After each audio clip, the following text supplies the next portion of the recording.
ओम शांति। आज 17/3/1981 के बाबा के महावाक्य सुनेंगे।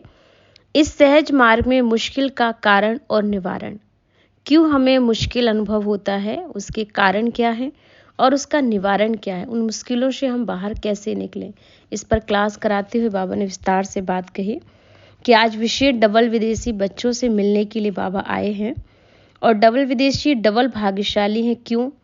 एक तो बाप दादा को जाना और वर्षे के अधिकारी बने, दूसरा लास्ट में आते भी फर्स्ट जाने के बहुत ही उम्मीदवार हैं। लास्ट में आने वाले किसी भी हिसाब से भाग्यशाली हैं जो बने हैं, बनाए पर आए हैं। पहले वाले बच्चों ने मनन किया है, मेहनत की है, मक्खन निकाला है और आप सब मक्खन खाने के समय पर आते हो। आप लोगों के लिए बहुत बहुत सहज है, क्योंकि पहले वाले बच्चे रास्ते तय करके अनुभवी बन गए और आप सभी उन अनुभवों के सहयोग से सहज ही मंजिल पर पहुंच गए हो। तो डबल भाग्यशाली हुए ना, और डबल भाग्य तो ड्रामा अनुसार मिला ही है। अभी और आगे क्या करना है? जैसे अनुभवी महारथी निमित्त आत्माओं ने आप सबकी अनुभवों द्वारा सेवा की है, ऐसे आप सबको भी अपने अनुभवों के आधार से अनेकों को अनुभवी बनाना है।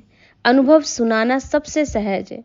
जो भी ज्ञान की पॉइंट्स है वही भी पॉइंट्स नहीं है, लेकिन हर पॉइंट का अनुभव है। तो हर पॉइंट का अनुभव सुनाना कितना सहज है। इतना सहज अनुभव करते हो, वह मुश्किल लगता है।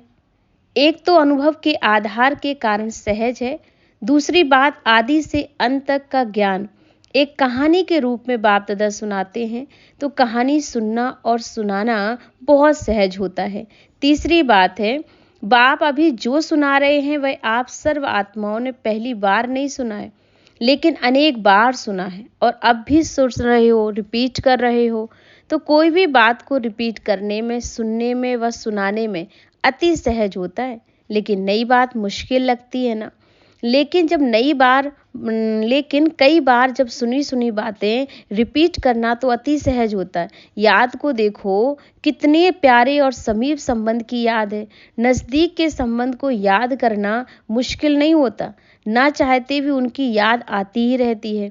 और प्राप्ति को देखो, प्राप्ति के आधार पर भी याद करना अति सहज है। ज्ञान भी अति सहज है और याद भी अति सहज है। और अब तो ज्ञान और योग को भी आप अति शिकीलदों के लिए ज्ञान का कोर्स 7 दिन में ही समाप्त हो जाता है और योग शिविर 3 दिन में ही पूरा हो जाता। तो सागर को गागर में समा दिया ना। अब देखो, सागर को उठाना मुश्किल, लेकिन गागर उठाना मुश्किल नहीं होता। आपको तो सागर को गागर में समा करके सिर्फ गागर ही देनी है।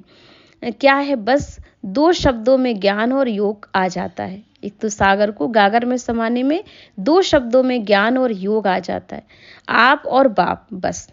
तो योग में आ गए ना, ज्ञान भी आ गया। 2 शब्दों को धारण करना कितना सहज है। इसलिए टाइटल ही है सहज राजयोगी। जैसा नाम है वैसे ही अनुभव करते हो, और कुछ इनसे सहज भी हो सकता है क्या? वैसे मुश्किल क्यों होता, उसका कारण अपनी ही कमजोरी। कोई ना कोई पुराना संस्कार सहज ही रास्ते के बीच में बंधन बनकर रुकावट डालता है, और शक्ति ना होने के कारण पत्थर को तोड़ने लग जाते हो और तोड़ते तोड़ते दृश्यकस्त भी हो जाते हो। लेकिन सहज तरीका क्या है? पत्थर को तोड़ना नहीं है, लेकिन जंप लगा के पार होना। ये क्यों हुआ? ये होना नहीं चाहिए था। आखिर ये कहाँ तक होगा? ये तो बड़ा मुश्किल है, ऐसा क्यों? यह व्यर्थ संकल्प पत्थर तोड़ना है। लेकिन एक ही शब्द ड्रामा है, याद आ जाता है, तो एक ही ड्रामा के आधार से हाई जंप दे दो। उसमें जो कुछ दिन व मास लग जाते हैं ना, उसमें 1 सेकंड लगेगा। तो अपनी कमजोरियां हुई ना नॉलेज की।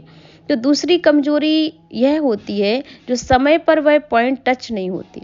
वैसे ये सब पॉइंट्स बुद्धि में, डायरियों में भी बहुत होती हैं, लेकिन समय रूपी डायरी में उस समय वह पॉइंट दिखाई नहीं देती। इसके लिए सदा ज्ञान की पॉइंट को ही रोज रिवाइज करते रहो, अनुभव में लाते रहो, चेक करते रहो और अपने को चेक करने चेंज भी करते रहो। फिर कभी भी टाइम वेस्ट नहीं होगा और थोड़े ही समय में अनुभव बहुत कर सकोगे। तो सदा अपने मास्टर सर्वशक्तिवान अनुभव करोगे, समझा? अभी कभी भी व्यर्थ संकल्पों के हैमर से समस्या के पत्थर को तोड़ने में नहीं लगना। अब वह मजदूरी करना छोड़ो, बादशाह बनो ना। बेगमपुर के बादशाह हो तो समस्या का शब्द होगा, ना कि बार बार समाधान करने का समय आएगा। यही संस्कार पुराने आपके दास बन जाएंगे, बार नहीं करेंगे। तो बादशाह बनो, तख्त नशीन बनो, ताजधारी बनो और तिलकधारी बनो। तो ऐसे सभी बच्चों को बाबा ने याद प्यार दिया कि सभी बच्चे बादशाह स्वरूप में अपनी शक्ति का आह्वान करें। और साथ साथ बाबा ने गीता ज्ञान भी शिव का दिया हुआ, इस ज्ञान को सभी को पहुंचाना हम बच्चों का काम है। हमारा बाबा आ गया है, ये गारंटी है कि देखो सभी ग्रुप आए हुए हैं, लेकिन सबका पुरुषार्थ अपना है। पर हमारा पुरुषार्थ अपना है कि हर आत्मा को बाबा का पैगाम पहुंचाना है। अच्छा, ओम शांति।